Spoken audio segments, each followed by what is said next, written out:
Guerra y paz, de León Tolstoy. Parte 4. Capítulo 27.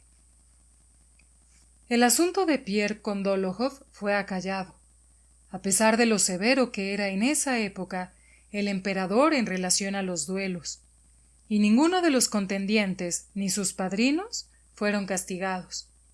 Pero la historia del duelo, confirmada por la separación de Pierre de su mujer, se divulgó por sociedad y llegó a oídos del propio emperador.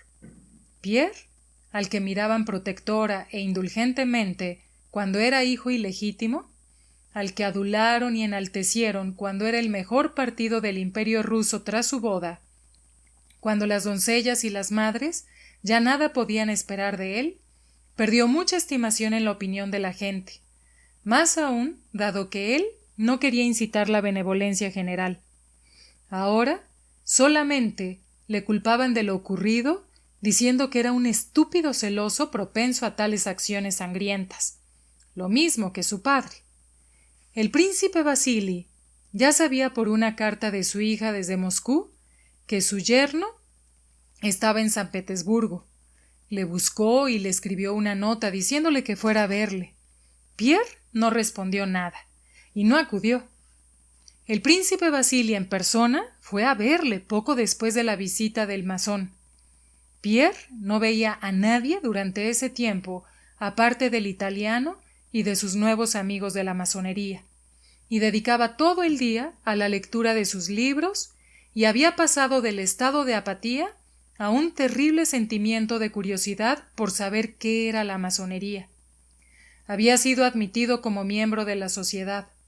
Había pasado la prueba, hacía donativos, escuchaba los discursos, y aunque no podía entender bien qué era lo que ellos querían, sentía calma espiritual y esperanza de perfeccionamiento, y lo más importante, entrega a algo o a alguien desconocido, y una liberación de su desenfrenada voluntad.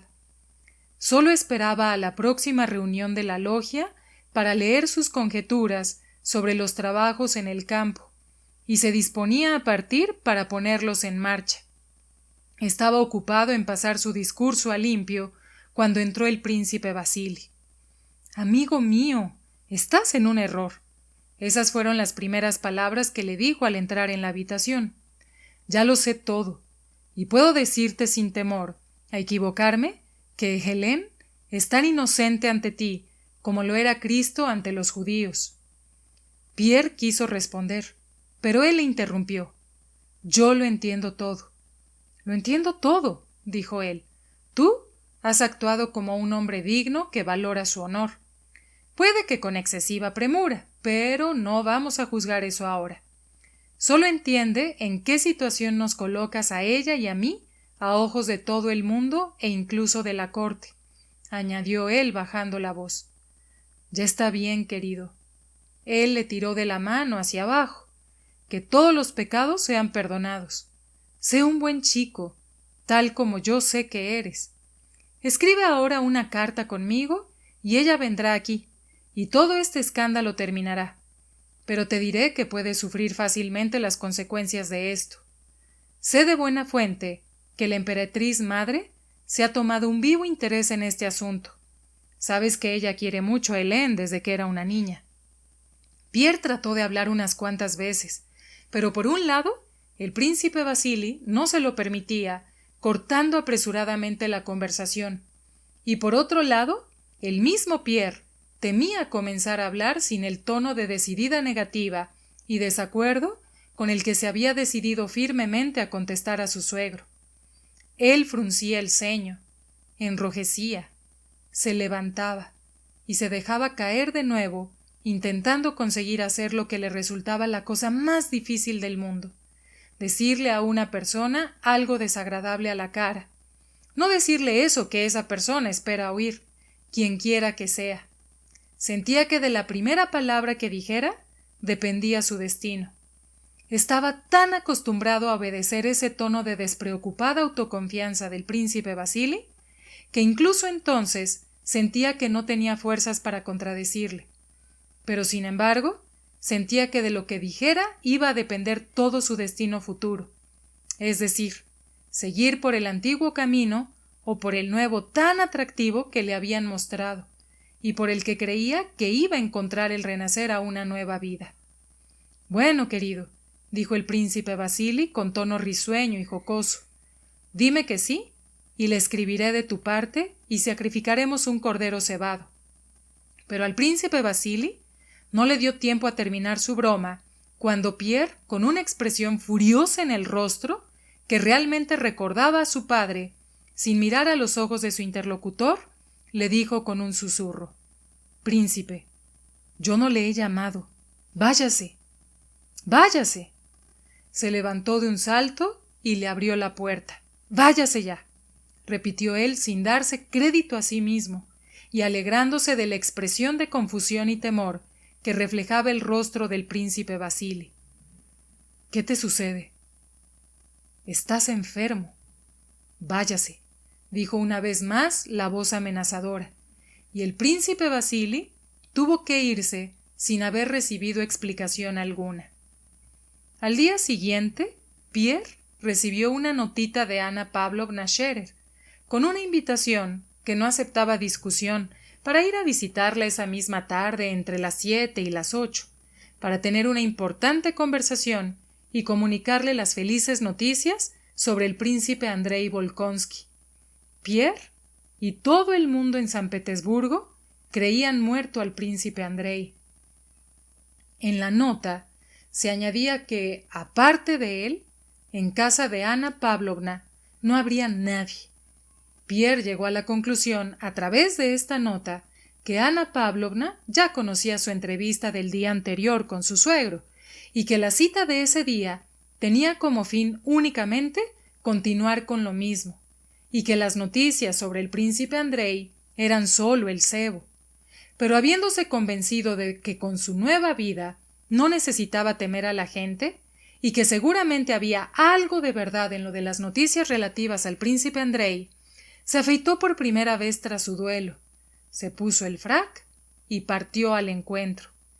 Estaba alegre y contenido, como si se burlara de todo el mundo conociendo la verdad. Desde aquella primera tarde, en la que Pierre había defendido tan inoportunamente a Napoleón en la velada de Anna Pavlovna, había pasado mucho tiempo. La primera coalición había sido derrotada. Habían muerto 100.000 personas en Ulm y en Austerlitz. Bonaparte, que tanto había escandalizado a Anna Pavlovna con su insolente anexión de Génova y por haberse puesto la corona de Cerdeña, ese Bonaparte ya había puesto hasta el momento a 2 de sus hermanos al frente de reinos europeos. Había dispuesto órdenes para toda Alemania. Era recibido por los emperadores de todas las cortes europeas, excepto la rusa y la inglesa. Habían destruido en 2 semanas el ejército prusiano en Tena. Había entrado en Berlín. Había tomado una espada que le gustaba, propiedad de Federico el Grande, y la había enviado a París. Este último suceso irritaba por encima de los demás a Anna Pavlovna, y habiéndole declarado la guerra a Rusia, prometía destruir sus nuevas tropas como había hecho en Austerlitz. Anna Pavlovna daba las mismas veladas que antes en sus días libres, e igual que antes, se burlaba de Napoleón y se enfadaba con él y con todos los soberanos y dirigentes europeos, que según le parecían a ella, acordaban a propósito el mostrarse indulgentes con Napoleón, para hacerle a ella y a la emperatriz madre disgustarse y enfadarse. Pero Ana Pávlovna y su ilustre protectora se consideraban por encima de esas provocaciones. Tanto peor para ellos, decían ellas, y de todos modos expresaban a los allegados su verdadera postura en ese asunto. Esa tarde, cuando Pierre entró en el porche de la casa de Ana Pávlovna, le salió al encuentro el mismo criado cortesano, con el mismo aspecto significativo y solemne, y anunció su nombre. Pierre pisó la alfombra de la misma sala, forrada de terciopelo, en la que estaba sentada en la misma butaca, con el mismo aspecto infeliz, la silenciosa tía, personificando por todos sus rasgos y su pose la silenciosa y leal tristeza a causa de los escandalosos triunfos de Bonaparte. Ana Pávlovna, tan firme e irrebatible en sus recepciones, salió al encuentro de Pierre y le ofreció de un modo especialmente cariñoso su delgada y amarillenta mano. «Oh, cómo ha cambiado», le dijo ella, «y a mejor, considerablemente a mejor. Le agradezco mucho que haya venido. No se arrepentirá de haberlo hecho. Pero antes de que le cuente las novedades que le alegrarán, debo leerle un sermón». «¿Está vivo?», preguntó impaciente Pierre, y en su rostro se reflejó la expresión de juvenil afecto y felicidad que no había adoptado desde los tiempos de su boda. Después, dijo bromeando Ana Pávlovna. Si escucha mi sermón, le contaré la noticia. Pierre frunció el ceño. No puedo bromear sobre esto, dijo él. Usted no sabe lo que significa ese hombre para mí. ¿Está vivo? Su Pilat está vivo, dijo con un cierto desprecio Ana Pávlovna. Pero recuerde con qué condición le digo esto, y le cuento todos los detalles sobre ello. Debe escucharme como a un sacerdote y seguir mis consejos, aunque confío en que usted no será ya el terrible polemista que era antes. En mi opinión, el matrimonio modela bastante el carácter de la gente. Confío en que también actuará así en usted, especialmente conociendo el carácter de nuestra querida Helene. Pierre, para su sorpresa, se sentía extraordinariamente firme y tranquilo en consideración a las inminentes exhortaciones. La conciencia de que tenía un objetivo y una esperanza en la vida le otorgaban esa seguridad. Por primera vez, tras su ingreso en la hermandad, se probaba a sí mismo en la rutina de la vida diaria y se sentía extraordinariamente crecido. No temía la influencia que Ana Pávlovna pudiera tener sobre él, y además se encontraba sumido en la alegría de la inesperada noticia de la vuelta a la vida de su amigo. Pierre estaba también ocupado en pensar de qué modo la cortesana Ana Pávlovna iba a abordar el tema del duelo, que era algo prohibido y muy mal visto en la corte. Se sorprendía de cómo podía Ana Pávlovna hablar tan cariñosa y amistosamente con él después de haber cometido un acto tan poco cortés. Él aún no comprendía que, aunque Ana Pávlovna conocía hasta el mínimo detalle de su duelo, lo ignoraba. Es decir, hacía como si el duelo nunca hubiera tenido lugar. Se limitaba a hablar de las relaciones de Pierre con su esposa. Cuando Pierre le advirtió imprudentemente que estaba dispuesto a asumir todas las consecuencias de su acto, pero que no cambiaría su decisión de separarse de su esposa, ella le miró interrogativamente con aspecto perplejo, como si le preguntara de qué acto estaba hablando, y añadió apresuradamente: Nosotras las mujeres no podemos y no queremos saber de otros actos que no sean los que nos atañen directamente. A pesar de los conmovedores argumentos y exhortaciones de Ana Pávlovna, el golpe que suponía para el anciano padre, el príncipe Vasili, que arrojaba a su destino y a sus inclinaciones a una mujer joven, el mal que le hacía a su reputación esa separación, que no puede ser para siempre, porque Helene le obligará a volver con ella.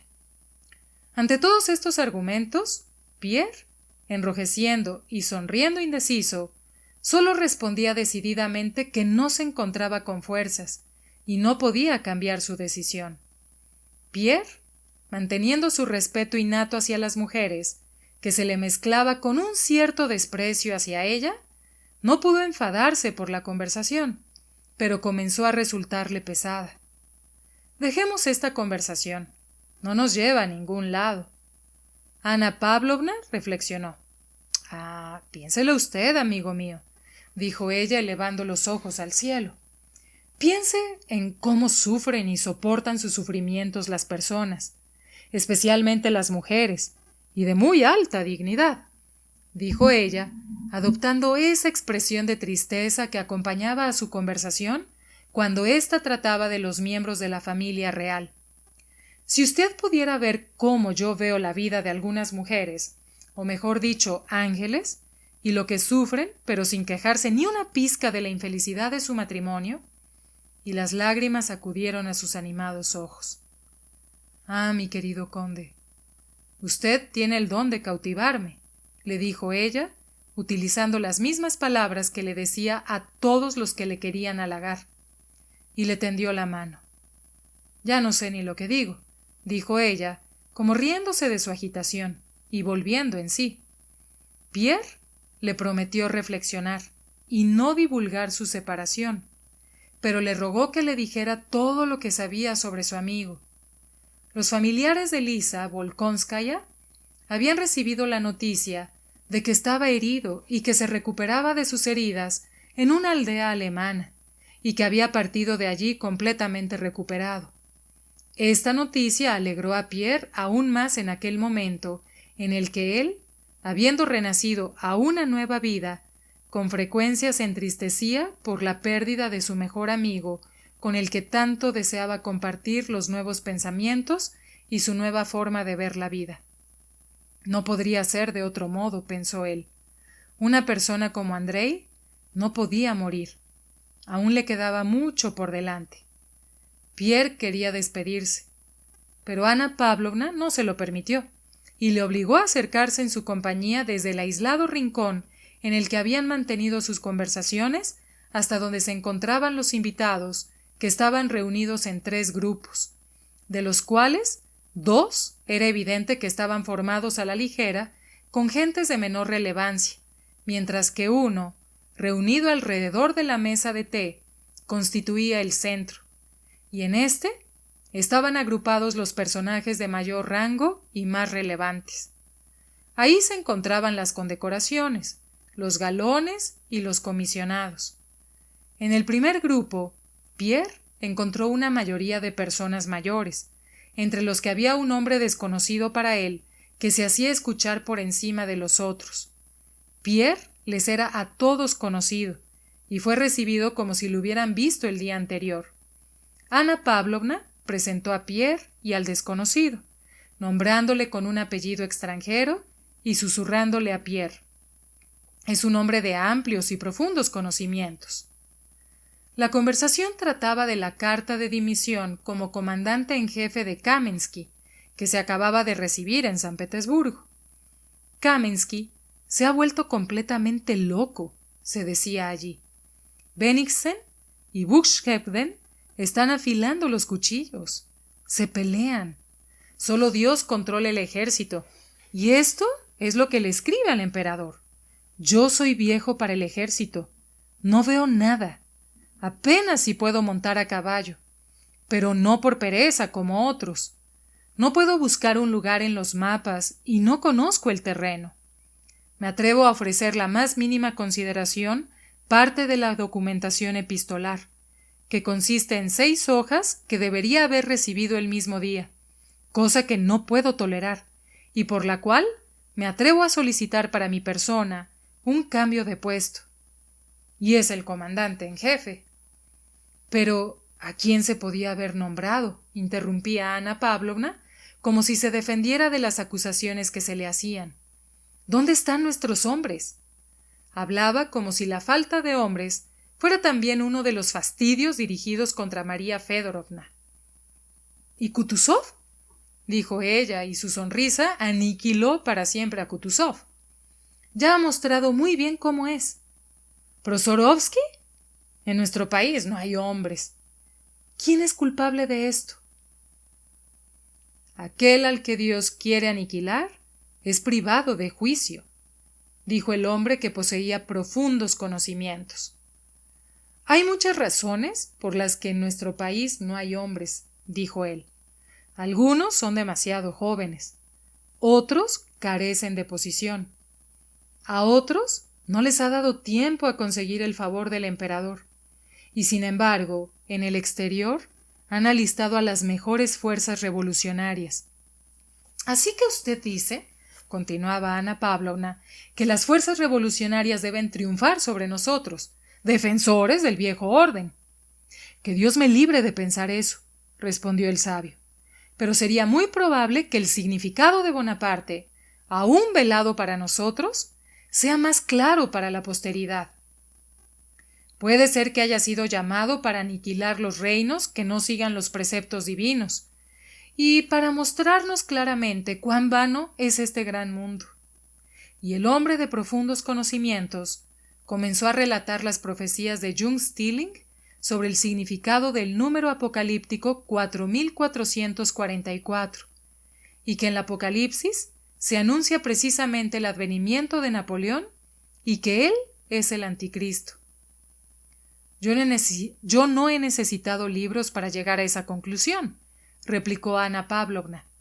Desde el principio percibí que no era un ser humano, y en mi libre pensamiento dudaba de si no contradiría a las enseñanzas cristianas el maldecirle, pero ahora siento que mis plegarias y maldiciones de todo corazón se han fundido con las maldiciones que ahora se ha ordenado leer en las iglesias. Sí, es el anticristo. Creo en ello. Y cada vez que pienso en que esa horrible criatura ha tenido el atrevimiento de proponer a nuestro emperador establecer con él una alianza y cartearse como hermanos, solo le pido a Dios que si no le es dado a Alejandro, como a un San Jorge, aplastar la cabeza de esta serpiente, que por lo menos nunca nos humille, reconociéndolo como a un igual. Yo, al menos, sé que no lo resistiría. Y con estas palabras, saludando con la cabeza, Ana Pavlovna se trasladó al otro grupo, compuesto predominantemente de diplomáticos, en el que Pierre reconoció a Mortemart, ya entonces vestido con uniforme de la Guardia Real rusa, a Hipólite, que hacía poco había vuelto de Viena, y a Boris, el mismo que tanto le gustara por su sincera explicación en casa de su padre en Moscú. Boris, durante su servicio en el ejército, gracias a las gestiones de Ana Mikhailovna y a su propio agradable y templado temperamento, había tenido tiempo de situarse en el más cómodo puesto. Servía junto al príncipe Volkonsky, y entonces había sido enviado al ejército, del que acababa de volver como correo. Carecía ya de aspecto infantil y por eso parecía aún más agradable y tranquilo. Era evidente que se había adaptado completamente a esa subordinación no escrita que tanto le gustaba, por la que un alférez podía estar por encima de un general. Y en ese momento, en la velada de Ana Pavlovna, entre personas importantes y de alto rango, a pesar de su baja graduación y de su juventud, se comportaba de un modo extraordinariamente correcto y adecuado. Pierre le saludó con alegría y se puso a escuchar la conversación general. La conversación trataba de las últimas noticias recibidas de Viena y del gabinete de Viena que nos había negado su ayuda y sobre el que se derramaban los reproches.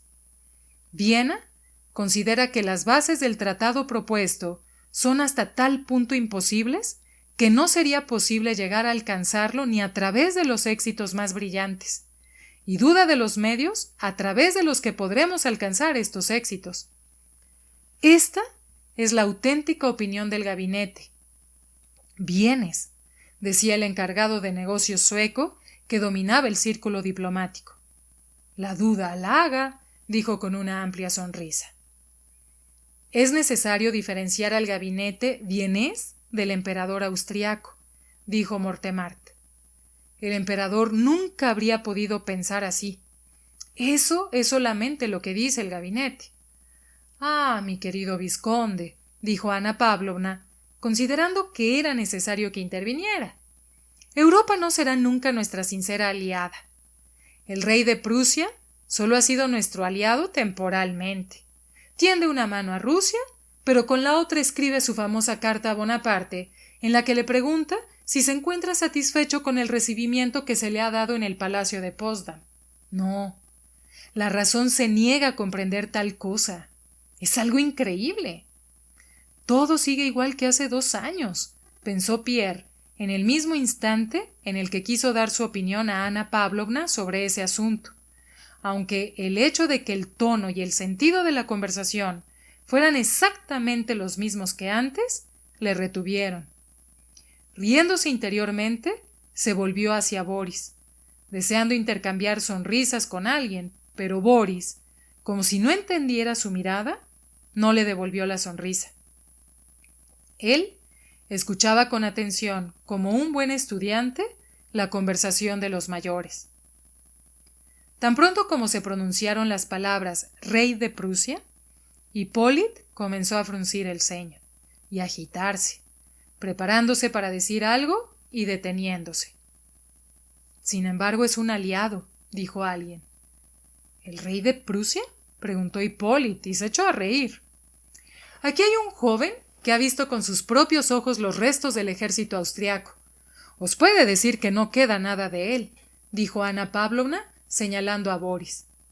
Boris, hacia el que se volvieron los ojos, confirmó tranquilamente las palabras de Ana Pavlovna e incluso mantuvo la atención general durante unos instantes al contar lo que había visto en la fortaleza de Glogau, donde había sido enviado.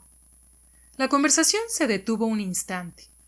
Ana Pavlovna ya comenzaba a decir algo, cuando Hipólite la interrumpió y se excusó.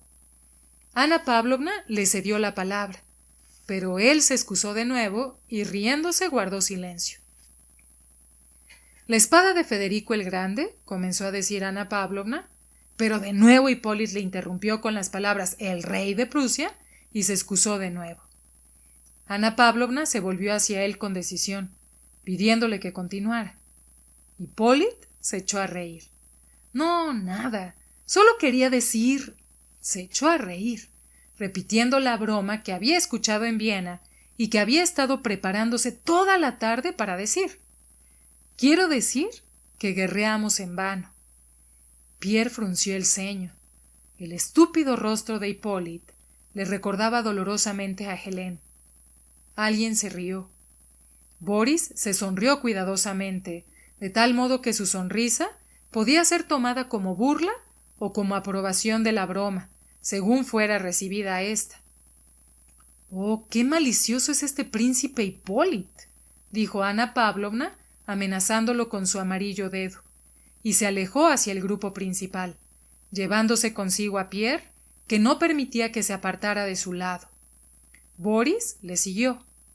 Pierre hacía mucho tiempo que no acudía a una velada de sociedad, y le resultaba interesante ver qué iba a suceder a continuación. Si se había enterado de muchas cosas interesantes en esos 2 grupos, acercándose al tercero, el central, y advirtiendo la animación con la que conversaban, tuvo la esperanza de escuchar ahí las cosas más importantes e interesantes. Dicen que a Gardenberg le han dado la tabaquera incrustada de diamantes, y sin embargo al conde N. Anensky la banda de primer grado, decía uno. Perdone, pero la tabaquera con el retrato del emperador es un premio y no una distinción, decía otro. El emperador lo ve de otro modo, le interrumpió severamente otro. Hay ejemplos en el pasado. ¿Puedo nombrarles el caso del conde Schwarzenberger? En Viena. Pero, conde, eso es imposible, le contradijo otro. Sí, es un hecho, intervino Ana Pavlovna con tristeza, tomando asiento, y todos de pronto se pusieron a hablar acaloradamente. Pierre, en ese instante, tuvo una de esas sensaciones equívocas en las que parece que se está dormido y que todos los que te rodean son parte de un sueño, y en cuanto abras los ojos no van a estar ahí, y en el que se puede comprobar si es un sueño o la realidad haciendo algo inhabitual, como golpear a alguien o gritar salvajemente. Él probó a gritar, y su grito, que comenzó roncamente, le obligó a despertarse.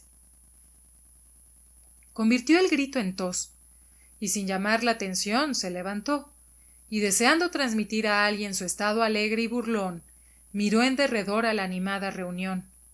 O bien son todos ellos monstruos, o el monstruo lo soy yo. Pero somos ajenos, pensaba él.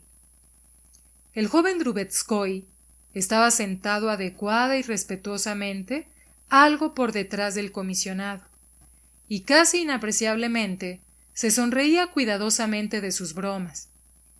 Pierre recordó vivamente su discusión en esa misma sala 2 años antes, y se gustó a sí mismo. Recordó también a Andrei, que se encontraba allí, su amistad y sus veladas tras la cena. Gracias a Dios que está vivo. Iré a casa y le escribiré. Y sin que lo advirtieran, salió en silencio de la habitación, y en el coche durante todo el trayecto se iba sonriendo en silencio de su vida feliz y plena de interés. Capítulo 28. En el año 1807, Pierre emprendió finalmente su viaje al campo, con una finalidad muy bien definida: el beneficio de sus 20.000 campesinos. Este objetivo se subdividía en 3 partes. 1.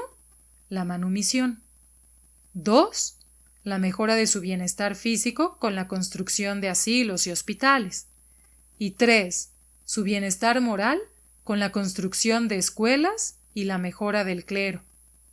Pero tan pronto como llegó al campo, viendo las cosas sobre el terreno y hablando con los administradores, se dio cuenta de que esa misión resultaba imposible, y era imposible principalmente por la falta de medios. A pesar de la riqueza del conde Besújov, todas las posesiones estaban hipotecadas, y por eso era imposible liberar a todos los campesinos como era su intención. Pagar esa deuda era imposible, dado que no solamente gastaba los 600.000 rublos de ingresos que tenía, sino que además todos los años resultaba imprescindible pedir dinero prestado. Entonces se sentía mucho menos rico que cuando recibía su asignación de 10.000 rublos del difunto conde. En líneas generales, se hacía confusamente el siguiente presupuesto. Pagaba al consejo 80.000 por todas sus posesiones. El sueldo de los administradores de todas sus posesiones ascendía a 32.000. Al príncipe Vasili le había dado 200.000. Había una enorme cantidad de pequeñas deudas.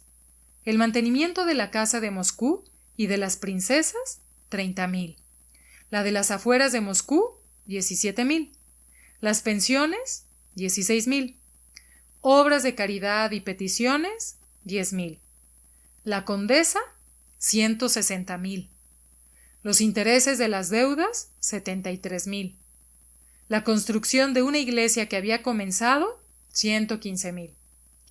La otra mitad, inmensa, que constituía 300.000 rublos, se gastaba sin saber muy bien en qué.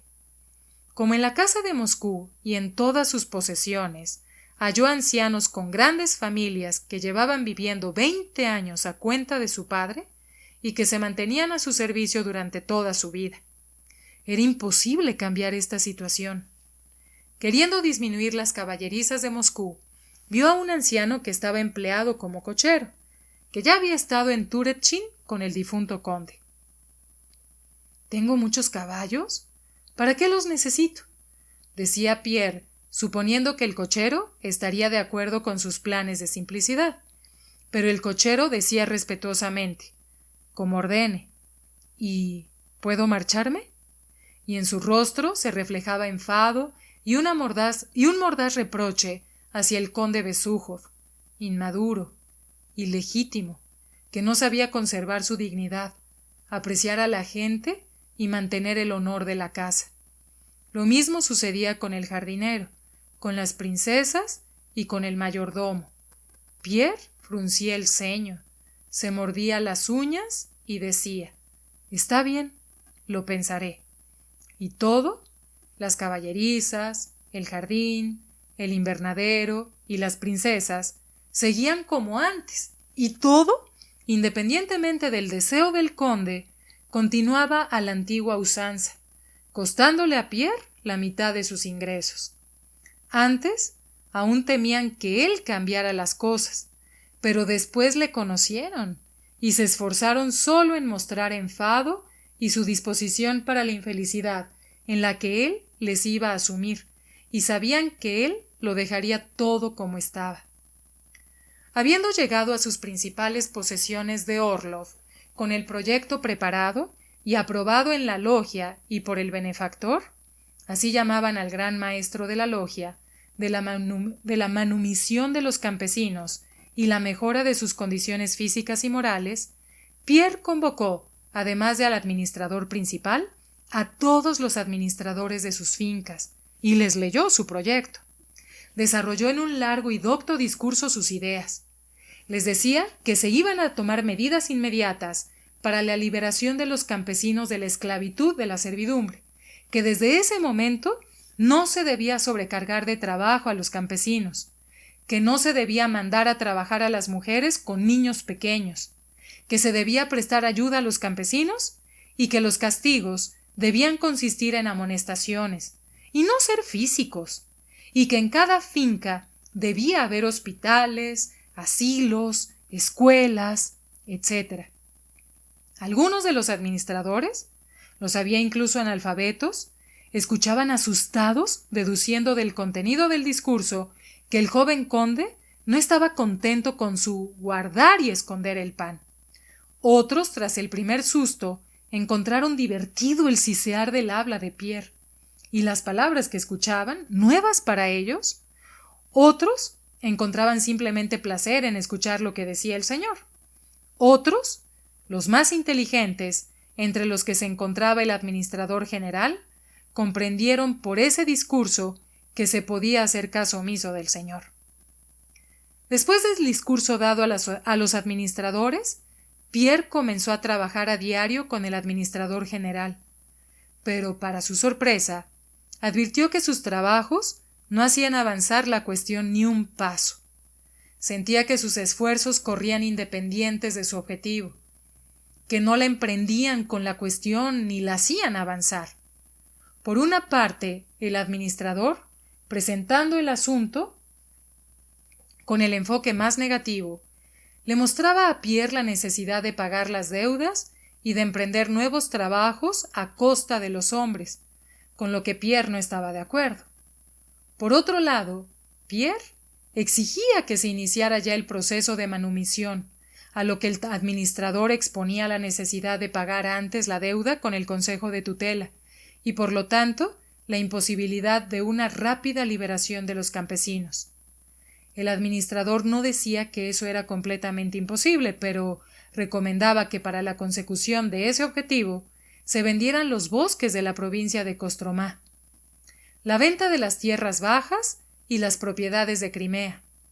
Pero todas estas operaciones estaban, según el administrador, ligadas a procesos tan complejos de levantamiento de prohibiciones, peticiones de licencias y etcétera, que Pierre se perdía, y lo único que le decía era: sí, hágalo así.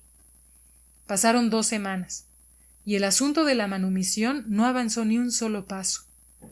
Pierre luchaba y hacía diligencias, pero sentía vagamente que no tenía ese práctico tesón que le hubiera dado la posibilidad de tomar el asunto en sus manos y poner en movimiento la rueda.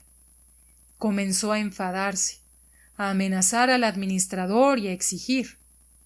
El administrador, que consideraba todas esas fantasías del joven conde, como una locura desventajosa para él, para Pierre y para los campesinos, hizo ciertas concesiones.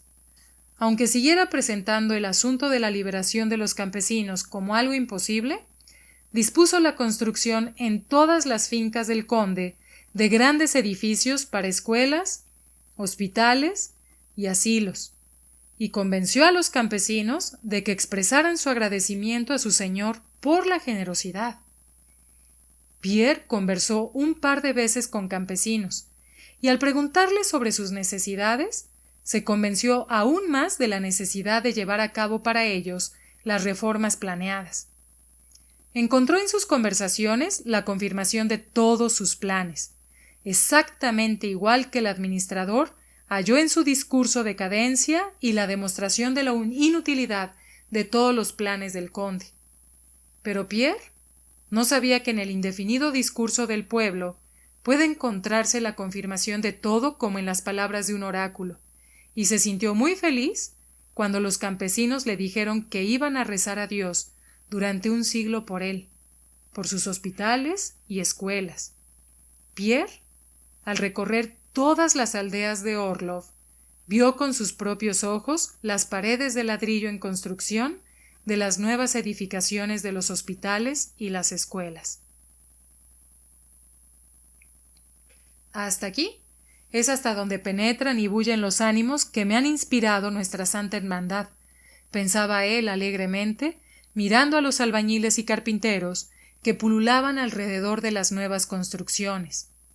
Pierre vio los informes de los administradores sobre los trabajos de los campesinos, que habían disminuido en el papel. En esencia, los trabajos habían aumentado, dado que al trabajo en el campo se sumaba la construcción de los hospitales y las escuelas.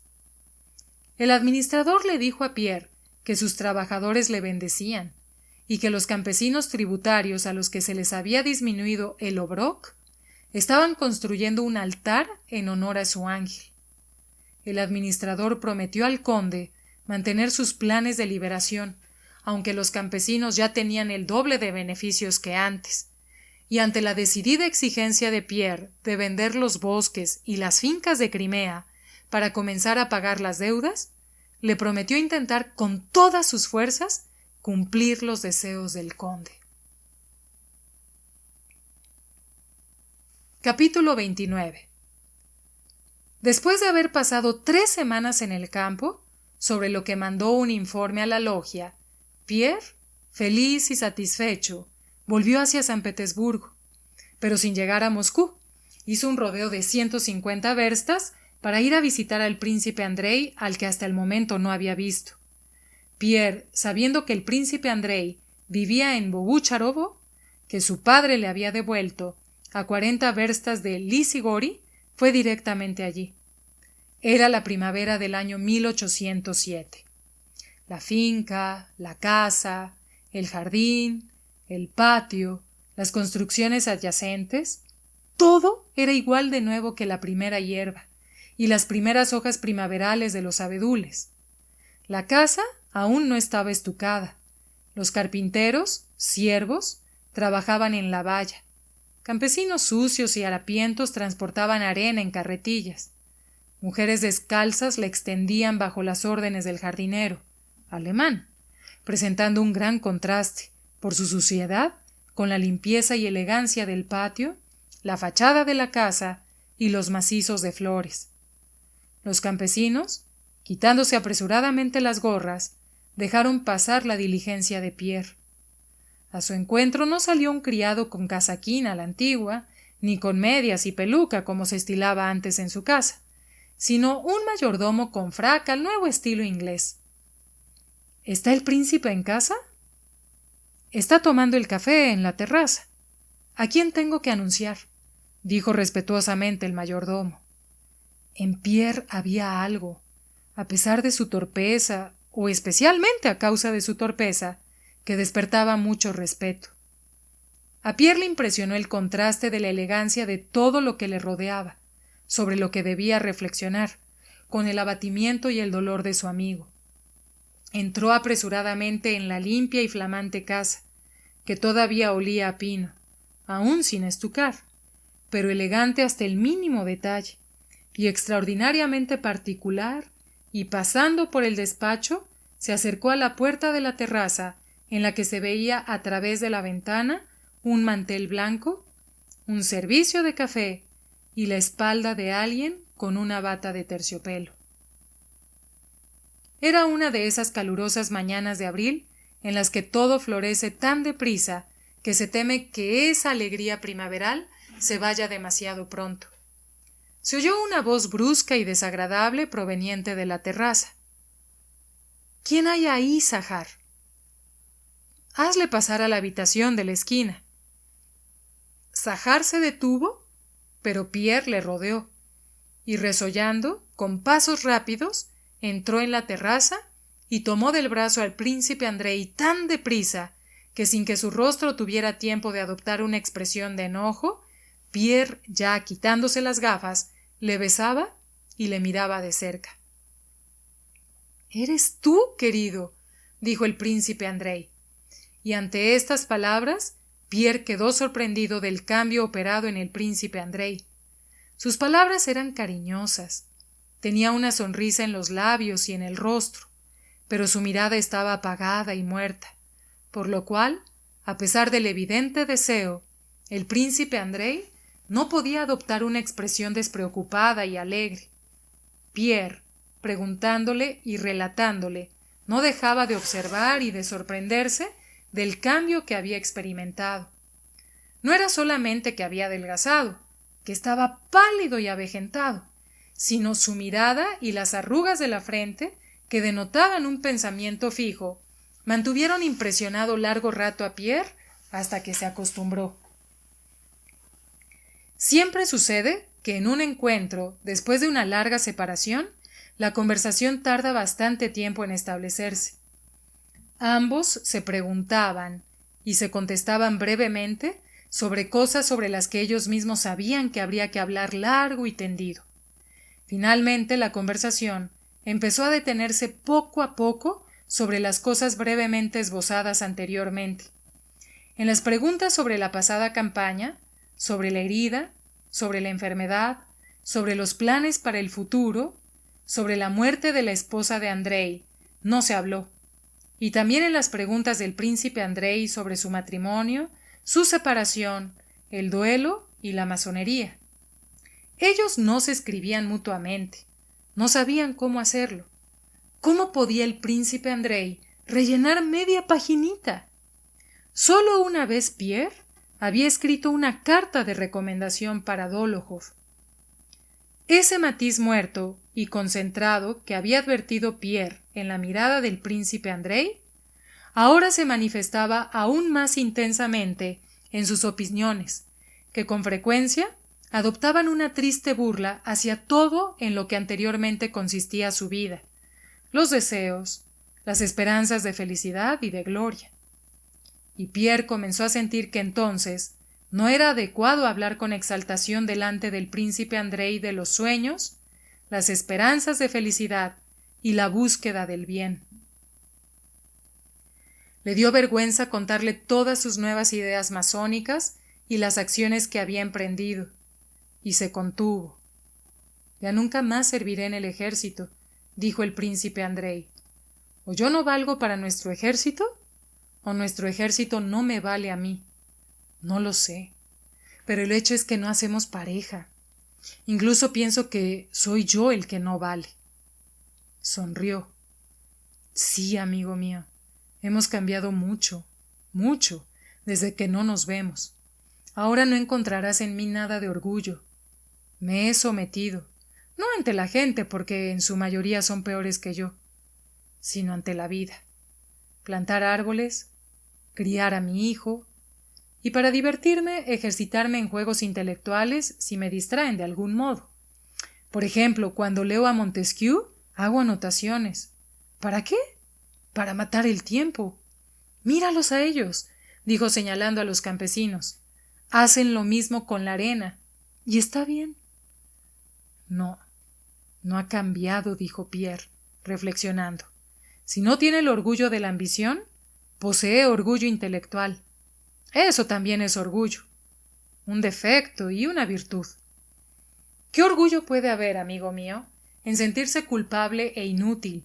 Y eso es lo que yo siento, y no solamente no me quejo, sino que me encuentro satisfecho. ¿Culpable de qué? Ya se encontraban en el despacho en ese momento. Andrei le señaló el encantador retrato de la princesita que le miraba como si estuviera viva. De esto, dijo él, hablándose por la presencia de una persona querida para él. Le temblaron los labios y se dio la vuelta. Pierre comprendió que Andrei se arrepentía de haber amado poco a su esposa, y comprendió que en el alma del príncipe Andrei este sentimiento había podido crecer con una extraordinaria fuerza, pero no comprendió cómo era posible amar a una mujer.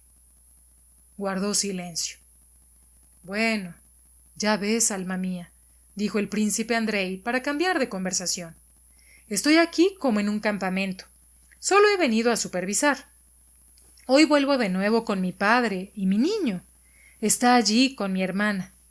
Te los presentaré. Saldremos después de comer. Después de la comida, la conversación trató sobre el matrimonio de Pierre y sobre toda la historia de la separación. Andrei le preguntó cómo había sucedido. Pierre enrojeció.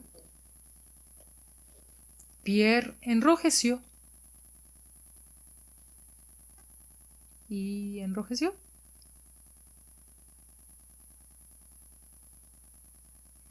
Pierre enrojeció violentamente, igual que enrojecía siempre que le preguntaban por eso, y dijo apresuradamente: Más tarde, ya le contaré todo en algún momento.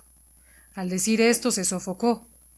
Andrei suspiró y dijo que lo que había pasado era de esperar, y que era una suerte que hubiera acabado así y que aún conservara algo de fe en la humanidad.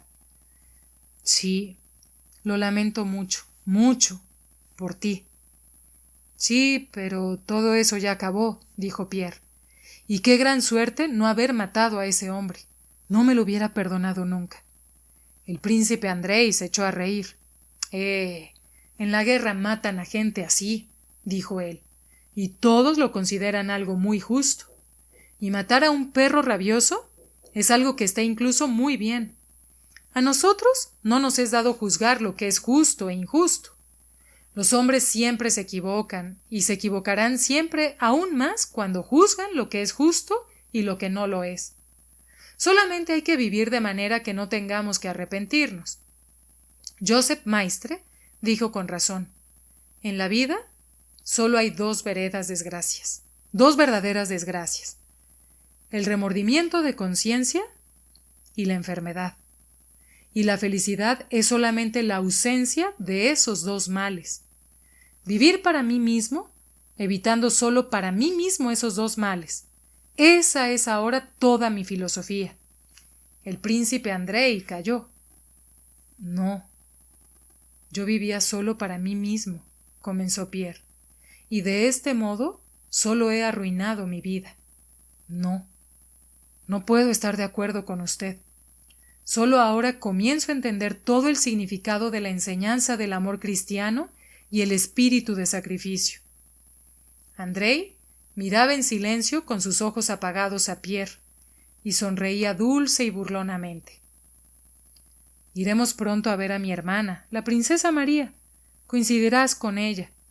Esta es, alma mía, la diferencia que hay entre nosotros. Tú vivías para ti mismo, dijo él, y casi arruinas tu vida. Y solo has hallado felicidad cuando has comenzado a vivir para los demás. Y yo he experimentado algo diametralmente opuesto. Yo vivía para la gloria. ¿Y qué es la gloria? Es ese mismo amor al prójimo, el deseo de hacer algo por ellos, el deseo de recibir sus alabanzas. Así yo vivía para los demás. Y no casi, sino que he arruinado mi vida por completo.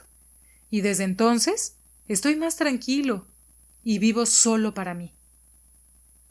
¿Cómo? ¿Para sí mismo? ¿Y su hijo, su hermana, su padre? Dijo Pierre. Son lo mismo que yo. No son los demás, continuó Andrei.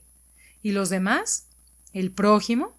¿Le prochain, como tú y la princesa María los llamáis? Son la fuente de los errores y del mal.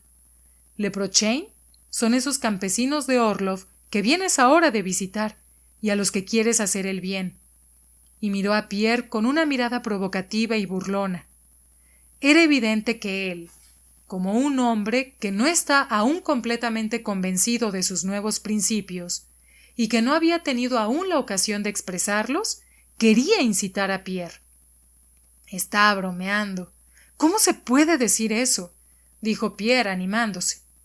¿Qué error o qué mal puede haber en que la gente infeliz, como nuestros campesinos, que son gente como usted y como yo, que viven y mueren sin más comprensión de Dios y de la verdad que las imágenes y las oraciones sin sentido, sean instruidos en las verdades consoladoras, en la fe en una vida futura, en el castigo, en la recompensa, en el regocijo? Nosotros podemos pensar de otro modo, pero para ellos es diferente. ¿Qué mal y qué error hay en ayudar a la gente que muere de enfermedades, de parto por falta de asistencia, cuando es tan fácil materialmente ayudarles, y les puedo proporcionar médicos, hospitales y asilos para los ancianos? ¿Y es que no es un bien sensible e indudable darle descanso y recreo a aquel que no tiene descanso ni de noche ni de día?, decía Pierre animándose y ceseando. Y eso es lo que yo he hecho. No solo no me disuadirá de que esto es bueno, sino que tampoco será capaz de decirme que usted mismo no ha pensado en ello. Andrei callaba y sonreía. Y lo principal es que, continuó Pierre, la satisfacción de hacer el bien es la verdadera felicidad de la vida. Sí, eso es otra cosa, comenzó el príncipe Andrei.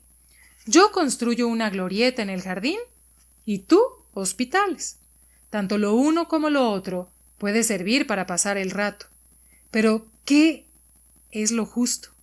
¿Y qué es el bien? Dejemos que lo juzgue aquel que todo lo sabe y no nosotros. Tú dices, escuelas, continuó él contando con los dedos, la enseñanza, etc. Es decir, quiere sacarle de su estado animal y darle preocupaciones morales. Pero a mí me parece que la única forma de ser feliz es la felicidad animal, y tú quieres privarle de eso. Yo le envidio, y tú quieres hacerle como yo, pero sin darle ni mi inteligencia, ni mis sentimientos, ni mis medios.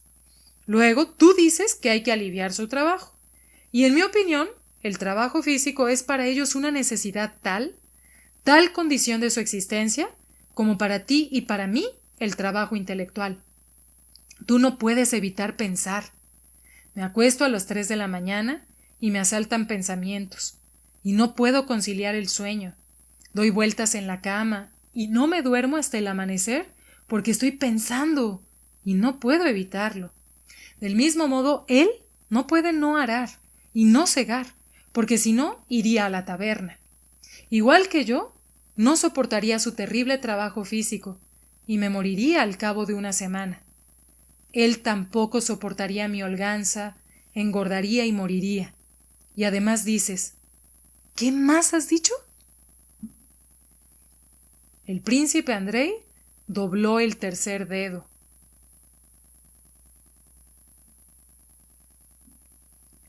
Ah, sí, hospitales y médicos. Si tiene un ataque y se está muriendo, tú lo sangras y lo curas, y estará inútil durante 10 años, y supondrá un peso para todos. Sería mucho más fácil y tranquilo para él morirse. Otros nacen, y siempre habrá muchos. Si lo que tú lamentas es que te va a faltar un trabajador de más, pero tú quieres curarle por amor hacia él, y él no lo necesita. Y además, ¿qué fantasía es esa de que la medicina ha curado a alguien alguna vez? El príncipe Andrei expresaba con un especial entusiasmo sus pensamientos de desencanto, como un hombre que llevara mucho tiempo sin hablar, y su mirada se animaba más cuanto más desesperanzados eran sus juicios. Contradecía en todo a Pierre, pero parecía que al contradecirle él mismo dudaba de lo que decía, y se alegró cuando Pierre le rebatió con firmeza. Lo único que no puedo comprender es cómo se puede vivir con tales pensamientos, decía Pierre. Yo también me he encontrado en momentos así, no hace mucho tiempo, en San Petersburgo, pero cuando se ha llegado a ese estado, eso no es vida. Todo me parecía miserable, y sobre todo yo mismo no me lavaba, no comía. Pero, ¿cómo usted, Sí, son esos mismos pensamientos, pero no del todo, respondió el príncipe Andrei. Yo veo que todo es así, que todo es miserable y desesperanzador, pero yo vivo, y no soy culpable de ello. Así debe ser. Hay que vivir lo mejor posible sin hacer daño a nadie, hasta que te llegue la muerte. Pero entonces, ¿qué es lo que le impulsa a vivir? Con esos pensamientos tienes que quedarte quieto, sin emprender. Eso es lo fastidioso, que la vida no te deja en paz. Yo sería feliz no haciendo nada, pero, por un lado, la nobleza de la región me ha hecho el honor de nombrarme su jefe. A la fuerza me he librado. Ellos no podían comprender que no tengo lo que hace falta, carezco de la bondadosa trivialidad que se necesita. Por otro lado, está esta casa que he tenido que construir para tener mi propio rincón donde pueda estar tranquilo. Ahora la milicia, que tampoco quiere dejarme en paz. ¿Por qué no vuelve al ejército? ¿Después de Austerlitz? Dijo el príncipe Andrei lúgubremente. No. He dado mi palabra de que no voy a volver a servir en activo en el ejército ruso, y no lo haré. Ni siquiera si Bonaparte estuviera aquí en Smolensk y amenazara a Lisi Gori, y me incorporaría así al ejército ruso. Bueno, como te decía, continuó el príncipe Andrei tranquilizándose, ahora la milicia. Mi padre ha sido nombrado comandante en jefe de la tercera región, y la única forma que tengo de librarme del servicio es acudir a servir como ayudante suyo. ¿Y se alistará? Sí, ya lo he confirmado. Calló durante un instante. Así es como se hace todo, alma mía, continuó él sonriendo. Yo hubiera podido apartarme del servicio, pero ¿sabes por qué voy? Dirás que confirmo tu teoría de hacer el bien. Voy porque, te voy a ser sincero, mi padre es uno de los hombres más admirables de su siglo, pero se hace viejo, y no es que sea cruel, pero es demasiado íntegro de carácter. Es terrible con su costumbre de tener poder absoluto, y ahora con este poder que le ha dado el emperador, haciéndole comandante en jefe de la milicia. Si hace 2 semanas me hubiera retrasado 2 horas, hubiera ahorcado a un funcionario en Yuknovo. Así que voy porque, aparte de mí, nadie tiene influencia sobre mi padre, y podré salvarle de cometer un acto que después le atormentaría. Ah, ahí lo tiene. Sí, pero no es como tú piensas, continuó el príncipe Andrei. No le deseaba ni le deseó el menor bien a ese miserable funcionario que robaba las botas a los milicianos. Incluso estaría muy satisfecho de verle colgado. Pero me da pena mi padre. Es decir, de nuevo yo mismo. El príncipe Andrei, por primera vez desde la llegada de Pierre, se animó en ese momento después de la comida. Sus ojos resplandecían alegremente, mientras intentaba demostrar a Pierre que en su acto no había deseo de hacer el bien al prójimo. Bueno, tú quieres liberar a los campesinos, continuó él. Eso está muy bien, pero no para ti ni para mí, y aún menos para los campesinos. Tú no has azotado a ninguno, ni has enviado a ninguno a Siberia, y aunque se golpea a los campesinos, se les azote y se les envíe a Siberia, creo que no es peor para ellos. En Siberia llevan la misma vida de bestias, y las heridas del cuerpo cicatrizan, y siguen siendo igual de feliz que eran antes. Pero esto es necesario para esas gentes que mueren moralmente, que experimentan arrepentimiento, pero que lo acallan y se embrutecen por el simple hecho de que tienen la posibilidad de castigar, ya sea justa o injustamente. Esos son los que me dan pena, y para los que desearía liberar a los campesinos. Es posible que tú no lo hayas visto, pero yo he visto cómo buenas personas educadas en la tradición del poder ilimitado, con los años, cuando se vuelven irascibles, se vuelven crueles y groseras, y aun sabiéndolo, no pueden contenerse, y se vuelven más y más desgraciadas. Andrei hablaba de esto con tal seguridad que Pierre pensó involuntariamente en que estos pensamientos se los inspiraba su padre Andrei. No le respondió nada. De estos y de eso es de lo que me compadezco, de la dignidad humana, de la tranquilidad de conciencia, y de la pureza, y no de las espaldas y de las frentes, que por mucho que se las azote o se las afeite, seguirán siendo las mismas espaldas y frentes. Es cierto. Es cierto, gritó Pierre, al que le gustaba ese nuevo punto de vista para las acciones que había emprendido. Por la tarde, el príncipe Andrei y Pierre se sentaron en la carretela y partieron para Lys-y-Gory. El príncipe Andrei, sin dejar de mirar a Pierre, rompía de vez en cuando el silencio con frases que delataban que se encontraba de un humor excelente. «Qué contento estoy de verte. ¡Qué contento!», decía él.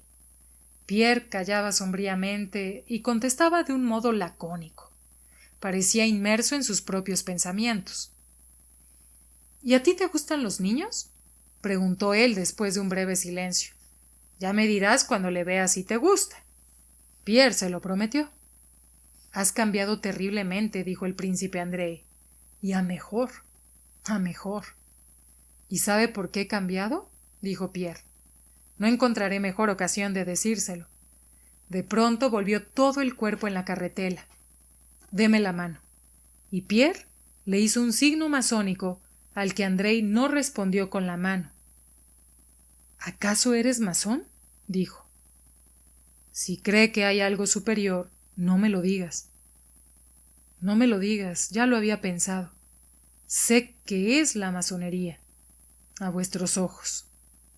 Pierre siguió sin hablar. Pensaba en que tenía que mostrarle a Andrei las enseñanzas de la masonería, pero tan pronto como se imaginaba cómo y qué iba a decirle, presintió que el príncipe Andrei, con una palabra, con un argumento, iba a comprometer toda su enseñanza, y temió comenzar y exponer a la burla su querido Sancta Sanctorum. «No. ¿Por qué piensa así?», comenzó a decir de pronto Pierre, bajando la cabeza y adoptando el aspecto de un toro que va a embestir. «¿Por qué piensa así? No debería pensar así». «¿A qué te refieres?». «A la vida, al destino del hombre, al reinado del mal y la confusión». «Eso no puede ser». «Yo también pensaba así. ¿Y sabe qué me salvó? Los masones». «No, no sonría. La masonería no es una secta ritual y religiosa, como yo pensaba, sino que la masonería es la mejor, la única expresión de las mejores y eternas facetas del ser humano». Y comenzó a explicar a Andrei qué era la masonería, como él la entendía, y con lo que difícilmente estarían de acuerdo sus hermanos masones. Decía que la masonería es la enseñanza de la sabiduría, del cristianismo liberado de las cadenas de la religión y del Estado, la enseñanza del perfeccionamiento del ser humano, de la ayuda al prójimo, la erradicación de cualquier mal y la propagación de esta enseñanza de igualdad, amor y conocimiento. Sí, eso estaría bien, pero a esos iluminados los persigue el gobierno. Son conocidos y por lo tanto carecen de fuerza. «Yo no sé qué son los iluminados ni qué son los masones», dijo Pierre, entrando en un estado de elocuente exaltación en el que perdía los estribos. «Y no quiero saberlo.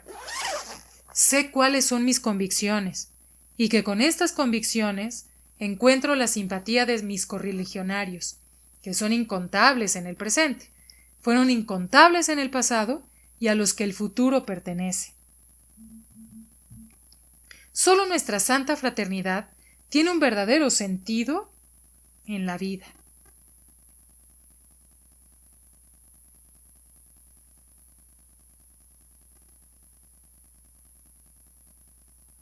«Todo lo demás es sueño», decía él. «Comprenda, amigo mío, que fuera de esta unión todo es mentira y falsedad, y yo estoy de acuerdo con usted en que a un hombre bueno e inteligente no le queda nada más que, como usted, vivir su vida intentando solamente no hacer daño a nadie. Pero asimile nuestras convicciones fundamentales, entre en nuestra hermandad, denos la mano, permita que le guíen y sentirá cómo yo me sentí. Parte de una enorme cadena invisible cuyo comienzo se oculta en el cielo». El príncipe Andrei miraba delante suyo en silencio, escuchando el discurso de Pierre. Unas cuantas veces pidió que le repitiera palabras que no había escuchado por el sonido de las ruedas. Por el particular brillo que tenían los ojos de Andrei y por su silencio, Pierre veía que sus palabras no eran en vano y que Andrei no le interrumpía. Ya había dejado de temer una burla o una fría réplica y solo deseaba saber cómo eran recibidas sus palabras. Se acercaron a un río desbordado que tenían que cruzar sobre una balsa. Mientras disponían la carretela y los caballos, ellos subieron en silencio a la balsa y se acodaron en la barandilla. El príncipe Andrei contemplaba en silencio el brillo del atardecer a lo largo del río. Bueno, ¿y qué piensa de esto? ¿Por qué calla? ¿Qué es lo que pienso? Te escucho, eso es todo. Pero tú dices, entra en nuestra hermandad y te mostraremos el propósito de la vida, el destino del hombre y las leyes que rigen el mundo. Pero todos nosotros somos hombres. ¿Cómo es posible que lo sepáis todo y yo no? ¿Y tú, un hombre, no sabes lo que eres? ¿Cómo que no lo sé? Dijo Pierre fogosamente. Sí lo sé. ¿O es que no siento en mi alma que formo parte de este enorme todo armónico? ¿O es que no siento que en esta innumerable cantidad de seres en los que se manifiesta la divinidad o la fuerza suprema, como quiera, yo no soy más que un eslabón, un peldaño entre los seres inferiores y los superiores? Si yo veo claramente la escalera que lleva del vegetal al hombre, ¿por qué supongo que esta escalera, de la que no veo el fin por abajo, se pierde en las plantas y en los pólipos? ¿Por qué no supongo que esta escalera acaba conmigo y no sigue más y más arriba hasta seres superiores? Usted ha leído a Herder, que es un gran filósofo y un hombre muy docto. Él dice, y Pierre comenzó a explicar todas las enseñanzas de Herder, que entonces eran completamente nuevas y que habían sido comprendidas en profundidad y habían emocionado a Pierre. La carretela y los caballos ya hacía tiempo que habían sido trasladados a la otra orilla, y el sol ya se había ocultado hasta la mitad, y la helada de la tarde cubría de estrellas los charcos de la orilla. Pero Pierre, para sorpresa de los criados, de los cocheros y de los barqueros, seguía de pie, gesticulando con las manos y hablando con su voz ceseante. El príncipe Andrei le escuchaba en la misma pose inmóvil, y no cesaba de mirar el rojo resplandor del sol sobre el agua azul. No, amigo mío, acabó Pierre, hay un Dios en el cielo, y hay bondad en la tierra. El príncipe Andrei suspiró y miró con ojos luminosos, infantiles y tiernos, el rostro encendido y entusiasta, pero tímido frente a su amigo, al que creía superior, de Pierre. Sí, si esto fuera así, dijo él, pero vamos a sentarnos. Y al salir de la balsa, el príncipe Andrei miró al alto y limpio cielo, y por primera vez después de Austerlitz, vio ese alto e infinito cielo que había visto tumbado en el campo de Austerlitz, desangrándose y muriendo. Al ver ese cielo, recordó todos los pensamientos que le habían asaltado entonces, y se sorprendió de cómo había podido después olvidar todo aquello al entrar en el antiguo ritmo de vida. Pierre no le había persuadido.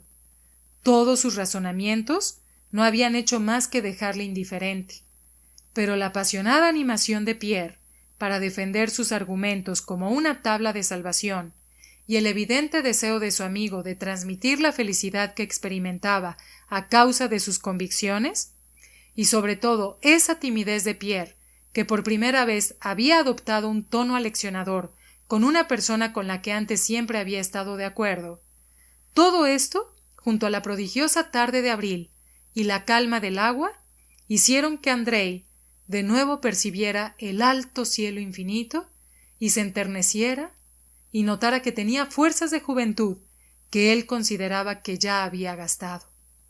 ¿Por qué?, dijo el príncipe Andrei ante la insistente petición de que entrara en la logia masónica. ¿Por qué? Para mí no es difícil, y a ti te causará una gran satisfacción.